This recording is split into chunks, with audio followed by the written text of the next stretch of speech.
தாவேகாவின் பொதுச் செயலாளர் புஷி ஆனந்த் ஒரு மிகப்பெரிய ஃப்ராடு. இத நாம சொல்லலைங்க. தாவேகாவின் தலைவர் திரு விஜய் அவர்களின் தந்தை இயக்குனர் S.A. சந்திரசேகர் சொன்ன வீடியோ தான் இன்னைக்கு சமூக வலைதளங்கள்ல வைரல் ஆயிட்டு இருக்கு.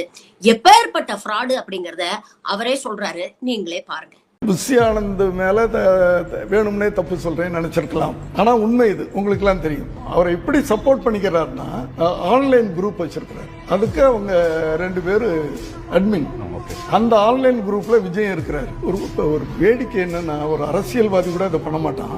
இவர் என்ன பண்றாரு, மன்றத்துல வந்துகிட்டு வெளியில ஒரு பெஞ்சில் வந்து அவர் படுத்துக்கிறார். அதை ஒருத்தனை போட்டோ எடுக்க வைக்கிறார். பாத்துங்க, போட்டோ எடுக்க வச்சு அந்த போட்டோவை அந்த குரூப்ல போடுறாரு. அந்த ஆன்லைன் குரூப் அந்த போட்டோவை ஒரு 50 பேரை வச்சு ஷேர் பண்ண வைக்கிறார். ஒரு 100 பேரை வச்சு லைக் பண்ண வைக்கிறார். சோ ஒரு நாடகம் வந்து உண்மையாகப்படுது. சாயந்தரத்துக்குள்ள 100 பேர் அதை வந்து லைக் பண்றான். விஜய் அதை பாக்குறாரு. நமக்காக உழைச்சிட்டு கீழே படுத்துக்கிறாங்க. அண்ணா நாளையில இருந்து ஏற்கனவே இது நடக்குது.